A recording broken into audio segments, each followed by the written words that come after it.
Board परीक्षा में पूछे गए 2018 से लेकर 2025 तक उन क्वेश्चनों को सोल्व करेंगे जो बुक में नहीं दिए गए हैं। बुक वाले तो हमने सॉल्यूशन करा दिए गए हैं। तो वो सीरीज का हमारा ये कौन सा है, पहला सवाल है। ये मार्च 2018 में पूछा गया था, तो किताब से मिलता जुलता है लेकिन किताब के सवाल नहीं है। ओके, तो आप इस तरह का सवाल करना चाहते हो तो उदाहरण नंबर आपको 12वां कर लेना है। ओके, देखते हैं इसको।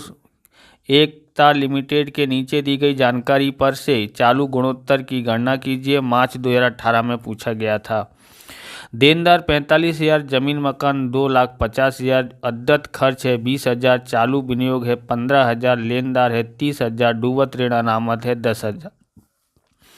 लेनी हुंडी 15,000 है, फर्नीचर 30,000 है, गैर चालू विनियोग 35,000 है, रोकड़ और रोकड़ समान 15,000 है, देनी हुंडी 10,000 है, स्टॉक 30,000 है। पूछा क्या है, चालू गुणोत्तर पूछा है, सिर्फ चालू गुणोत्तर मार्च 2018 में पूछा गया था।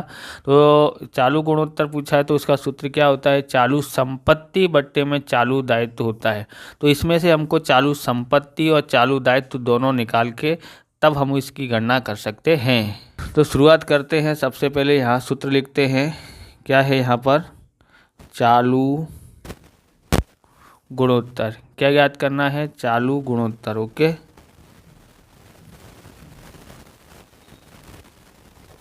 सूत्र क्या है चालू गुणोत्तर का, तो है चालू संपत्ति, चालू संपत्ति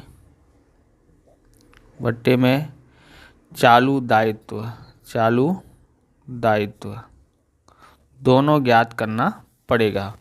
इसके लिए यहाँ पर जगह छोड़ देते हैं, यहाँ इतने में आ जाएगा और यहाँ इसका आंसर आ जाएगा। ओके, सबसे पहले हम लोग क्या ज्ञात करते हैं, चालू संपत्ति। यहाँ लिखते हैं चालू संपत्ति। ओके, चालू संपत्ति में क्या क्या आएगा, तो हम लोग यहाँ देखते हैं कि सबसे पहले आएगा हमारे पास है देनदार है। कितना है, देनदार 45,000 है, तो यहाँ पर लिखेंगे देनदार, देनदार। और कितना है, डूबत ऋण अनामत भी दिया गया इसलिए देनदार को अंदर लिखेंगे 45,000। और क्या है फिर, डूबत ऋण अनामत माइनस डूबत ऋण अनामत। ओके, कितना है, 10,000 है, 10,000। यहाँ लिखते हैं कितना आ जाएगा, 35,000 आता है। ओके, 35,000 आ गया है। अब हम लोग को और चालू संपत्ति कौन सी है, तो रोकड़ और रोकड़ समकक्ष है, तो रोकड़ और रोकड़ समान। ओके, तो यहाँ लिखते हैं रोकड़ रोकड़ समान। ओके, प्लस करेंगे इसको तो कितना हो जाएगा, ये 15,000 है। देनदार है तो लेनी हुंडी भी देखो है कहीं लेनी हुंडी, तो लेनी हुंडी ये रही 15,000 लेनी हुंडी है।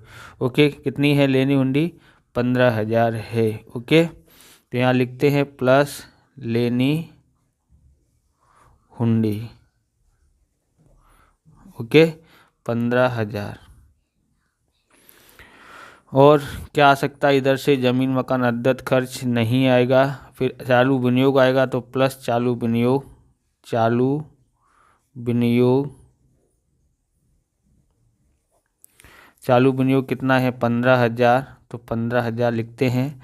लेनदार नहीं आएगा बराबर संपत्ति में, ये हमने कर लिया, लेनी हुंडी लिख ली। फर्नीचर तो स्थिर संपत्ति है, स्थायी संपत्ति गैर चालू संपत्ति है, और गैर चालू विनियोग नहीं लिखना है, ये हो गया। देनी हुंडी नहीं लिखना है, स्टॉक लिखना रह गया है, स्टॉक लिखते हैं प्लस स्टॉक। क्या लिखेंगे, स्टॉक। ओके, कितना है 30,000 और टोटल मार देते हैं कितना आता है, देखते हैं 35,000 प्लस 15,000 प्लस 15,000। ओके, एक बार और 15,000 है, उस 80,000 हो गया और उसमें 30,000 और जोड़ते हैं, कितना आता है 1,10,000 आता है, 1,10,000। तो कुल संपत्ति हमने ज्ञात कर ली। ओके, अब हम लोग को क्या ज्ञात करना है, दायित्व ज्ञात करना है। ओके, तो यहाँ लिखते हैं चालू दायित्व।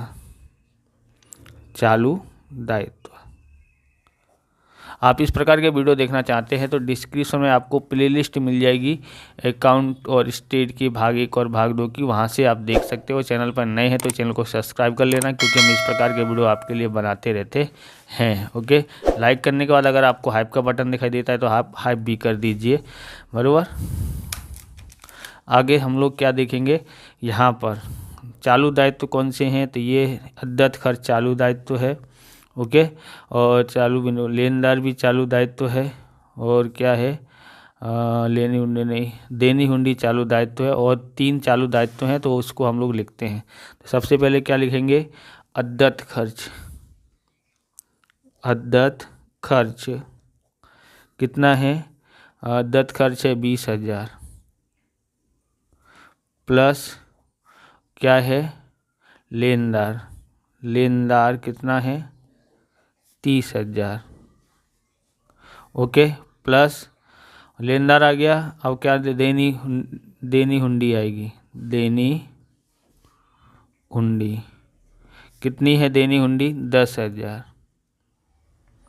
टोटल मारोगे तो कितना आता है, तो डायरेक्ट आ जाएगा 3, 2, 5 और 1, 6 यानी 60,000 आता है। तो ये कुल हमने ज्ञात कर लिया, बराबर।